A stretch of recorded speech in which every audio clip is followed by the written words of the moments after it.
Finally happened, Paul Thurrott. The thing we've been waiting for all year has finally arrived. It's spring. Oh, sorry, Brad. For 3 weeks, I've been in a place where the average daily temperature is 76 degrees. So it's almost like it's eternally spring here, one might say. It is not here. It is cold. Yeah. And right when it's about to warm up, I'm going to get on a plane and go to a place that is snowing and more cold because I'm a genius. And yeah. Well, I mean, I assume you've just experienced the mildest winter of your entire life. It has been pretty overall. mild. I mean, You know, lack of snow Yeah. here is going to make up for the mountains of snow in Utah that we're going to go gallivant through. As a yeah, family, and as holding we've hands, often just chipper. observed, anyone who grows up in our parts of the world or whatever probably feels in the back of their mind that when you have a winter like this, there's going to be some form of payback. Mosquitoes. Yeah, yeah, it is right. It just these things don't happen in isolation. It's like, hey, the winter was great, so the rest of the year is going to be fantastic. I'm just going to cut that part out, Paul. I thought I had this great transition coming through, lined it up nicely. hmm I was Did confused. it pull it off? We'll talk about it tomorrow. Yeah, that'll Talk be about fun. the transition that fun. flopped. Anyways, things that What? are rolling out, or at least they announced this morning, is Bing AI generational image stuff. So Yeah, now you type can in go. text, generate image. Yeah. Yes, so you can type in text, it'll generate an image. Now, much like when they launched the Bing Chat, they didn't say if it was Chat GPT 4. This image generation stuff, they're not saying if it's DALL-E 3, but I almost guarantee you that it is because DALL-E 2 was announced a year ago, and it's about this time that they announced DALL-E 2, so DALL-E 3 should be here, and suddenly Microsoft comes out with an image generation tool, and there you go. I think it's Dolly that is starting to want to charge for people. Like I think the last time I used it the other day, it said, "Hey, you get 10 more credits for this time period. If you use them up before whatever date, you have to pay, $10 or something like to get 10 more or something like that." So that's interesting timing because Microsoft's going to kind of destroy that revenue model for those guys. Although I guess the $11 billion they handed them probably helped.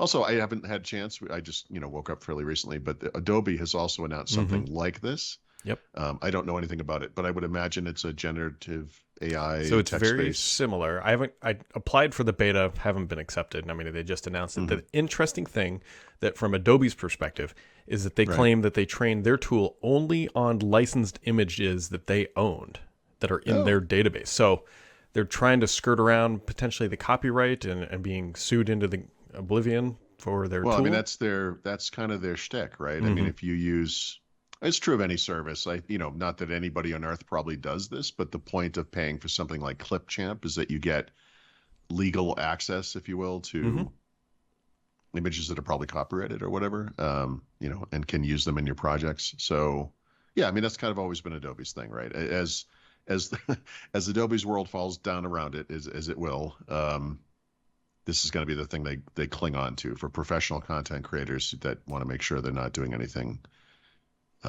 below deck, so to speak. Yeah, they'll be the safe place or whatever. So it's smart. Yeah, it's Smart. It is They're smart. Things that aren't so smart, Amazon said they're cutting 9,000 more employees, which I think, didn't they already announce 10,000 or something? All right, so they actually contacted me over this issue yesterday. So back in November, they announced the first round of job cuts, which I want to say was I know it was 18,000 people. In January, there was a story that they were cutting another 10,000 people, widely reported, including on our site. And what they told me yesterday is that that's not true. There was no middle round of cuts. There was the original 18. They may have started implementing them in January or something like that, but that was not an additional round. So the story the story is that they gave different department heads, so to speak, some amount of time to figure out how many people they needed to get rid of, et cetera, et cetera. And now that that's all kind of come in, they're like, actually, instead of 18, it has to be closer to, what would that be, 27? Jeez. Totally. 1,000. Yeah, but remember, of the big tech companies, right? Amazon, Apple, Meta, Microsoft, Who am I missing? Alphabet, I guess. Whatever their various market sizes are, et cetera, market cap. Amazon by far has the most employees. Amazon, because of their retail operations, right? Because of the needs of the pandemic, overhired, as I would say it, because they needed, because everyone was home ordering stuff on Amazon, So it's a little, look, job cuts are something that's going to impact all of these companies, but it's going to impact them the most because of the nature of their business, which is unique among the big tech companies. It's a lot of people, though.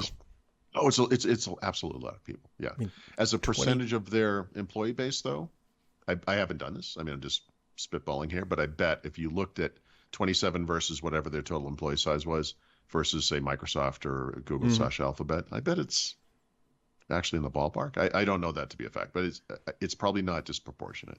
Or I would say if it is, it's again because of the unique nature of their business. Yeah. This is a company that is closing warehouses for the first time ever, probably en masse, not building new facilities, right? They're not expanding anymore. I think they halted work on HQ2 or whatever. They're big tech, but they're really kind of a retail organization. It's a different situation. I'm not defending it. I just want to put that in perspective. Yeah, even there's cuts at Twitch. So as like 2 days ago or earlier this week or whatever, the current or previous CEO, I guess, who founded the company, been there for a long time, was like, I'm out. And then the Twitch guy, you mean? Yeah. The day after, they said, we're cutting a bunch of people on that. Well, they're doing what everyone's doing. They're taking a close look at their various businesses, which, by the way, a credible business would do all the time, but whatever. And they're finding out that things aren't going swimmingly in certain parts of it. And it's like, well, we got to cut back in those places, right? That's the whole Amazon, Alexa stuff, Echo. In fact, I think some of these job cuts might actually come from that part of the business. They didn't say it that way, but there's a business unit whose name suggests it means it was some kind of user experience, something. I wouldn't be surprised if it was related to that stuff. So these are probably just parts of the business that have kind of underperformed. And I don't know. This is what happens, right? I mean, look, we have a Cortana-like business. I'm just saying we can't sustain it. I wish they'd say it like that. That would be funny. I'm still waiting to see how Microsoft's going to force the monetization of this Bing stuff. Right. Because it's expensive. Image generation, to your point, they're already charging. ChatGPT is charging. I mean, Microsoft's taken a hit on this to grab market share, which is what they're known to do, right? But they're going to see some cost from that. Yeah, 10x. So how do you put the genie back in the bottle on something that's been free for everybody forever, right? Oh, we all know the answer, unfortunately. Well, you can't put 10 times as many ads on it. You know what I mean? Like it gets to be unsustainable at a certain scale. It does. And then that's why, several shows ago, I think the long-term issue for Microsoft is actually anti-competitiveness, because if they can charge, let's just say, next to nothing for their AI stuff, there's no room for any other company to come in. And the reason they would be able to do that is because they are basically subsidizing it through revenues from some other part of the business, which is or is not related in any way, shape, or form. So, right. But that's, this is kind of the historic benefit of big tech, right? I mean, so I don't know. We'll see. I believe there will be price increases on Microsoft 365 to account for this. Or they'll have like pro tiers or whatever they call it. Like they just did Teams Premium, which I assume is sinking like a lead weight into the ocean. But, because seriously, here's a bunch of free stuff for Teams. Oh, and now it's paid stuff for Teams. Anyway, I think they're going to have to somehow there's going to have to be more money being made through Microsoft 365 to account for the stuff they're putting into most of their products. But search is a weird one, right? I mean, search is public. It's free. It's out there. It's everyone else is doing it. I don't know how at some point the bill's going to come due. And I don't know where that money comes from. I hope it's not ad impressions on MSM, which is honestly maybe why you have to go to Bing. I don't know. Like that's. Do you think, geez, I mean, it would be amazing if Microsoft had been revving for this moment for the past couple of years by forcing Edge usage, which forces MSN and Bing usage, which,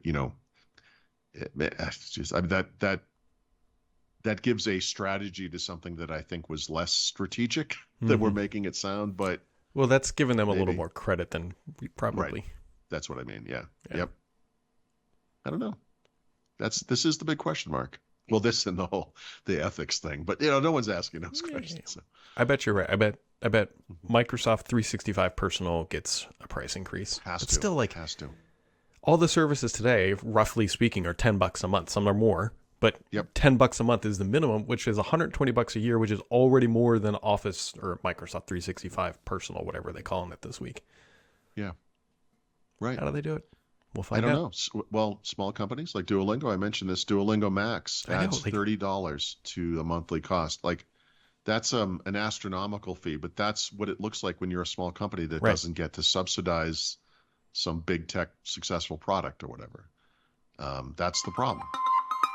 We'll see.